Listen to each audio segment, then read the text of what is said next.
തല്ലിപ്പൊളിച്ച് climax. അമ്മയുടെ അധ്യക്ഷ സ്ഥാനം ഒഴിഞ്ഞ ശ്വേത. ടെസ്റ്റുകൾ നിറഞ്ഞ സിനിമ പോലെ താരസംഘടനയായ അമ്മയുടെ വനിതാ ഭരണത്തിന് ആന്റി ക്ലൈമാക്സിൽ കൂട്ടരാജി. ശ്വേതാ മേനോൻ പ്രസിഡന്റും കുക്കു പരമേശ്വരൻ ജനറൽ സെക്രട്ടറിയുമായ 17-അംഗ ഭരണസമിതി ഒന്നടങ്കം രാജിവെച്ചു.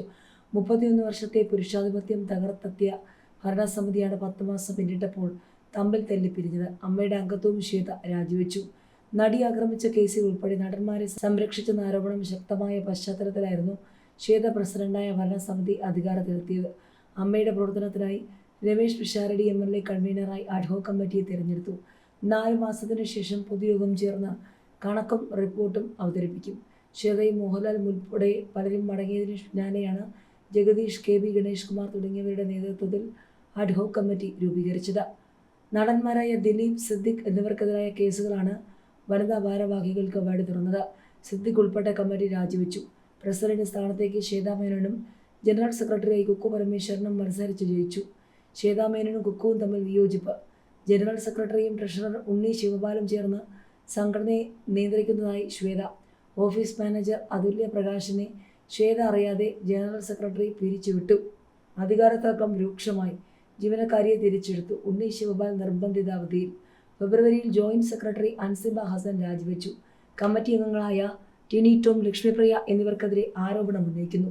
പോലീസിൽ പരാതി. അമ്മ കാരണം കാണിക്കൽ നോട്ടീസ് നൽകിയെങ്കിലും അൻസിബ പിന്മാറിയില്ല. അൻസിബയ്ക്കെതിരെ പോലീസിൽ ലക്ഷ്മിപ്രിയയുടെ കേസ്. ഫെബ്രുവരിയിൽ നടന്ന കുടുംബസംഗമത്തിന് ഒരു ക്ഷേത്ര ട്രസ്റ്റ് 70 ലക്ഷം രൂപ സ്പോൺസർഷിപ്പ് നൽകി. സ്വീകരിക്കുന്നതിനെ അൻസിബയെ മറ്റു ചിലരും എതിർത്തു. കണക്ക് അവതരിപ്പിച്ചില്ല. പൊതുയോഗം വിളിക്കാൻ തീരുമാനിക്കുന്നു. കാക്കനാട്ടെ ചിറ്റിലപ്പള്ളി സ്ക്വയറിലായിരുന്നു പൊതുയോഗം. മോഹൻലാൽ ഒഴികെ പ്രമുഖ താരങ്ങൾ പങ്കെടുത്തില്ല. യുവനിരയും വിട്ടുനിന്നു. കണക്കും റിപ്പോർട്ടും അവതരിപ്പിച്ചെങ്കിലും പൂർണ്ണമല്ലെന്ന് ചൂണ്ടിക്കാട്ടി ബഹളം. കുടുംബസംഗമം നടത്തിയതുമായി ബന്ധപ്പെട്ട് 67 ലക്ഷത്തിന്റെ കണക്ക് എവിടെയെന്ന് ചോദ്യം. ട്രഷറർ ഉണ്ണി ശിവപാലിനെ മാറ്റി നിർത്തിയത് മൂലമാണ് കണക്ക് അപൂർവമായതെന്ന് ശ്വേത. ബാബുരാജിന്റെ നേതൃത്വത്തിൽ അവിശ്വാസ പ്രമേയം അവതരിപ്പിക്കാൻ ശ്രമം. താൻ ആർക്കൊപ്പവുമില്ലെന്നും പൊതുയോഗം എടുക്കുന്ന തീരുമാനങ്ങൾ അംഗീകരിക്കുമെന്നും മുൻ പ്രസിഡന്റ് കൂടിയായ മോഹൻലാൽ. പ്രവർത്തനത്തിലെ വീഴ്ചകൾ തനിക്കുണ്ടായ അനുഭവങ്ങളും അൻസിബ വിശദീകരിച്ചു. സമവായ ശ്രമം പരാജയപ്പെട്ടതോടെ ശ്വേതയടക്കം രാജിവെച്ചു. തുറന്നു പറയാൻ പലതുമുണ്ട്. ഇപ്പോൾ അമ്മയിൽ അംഗമല്ല. കുറ്റാരോപിതർ ഗൂഢാലോചന നടത്തിയാണ് വനിതാ നേതൃത്വത്തെ ഒഴിവാക്കിയത്. വനിതകൾ പാവകളല്ല, പാവയാകാൻ തയ്യാറല്ല.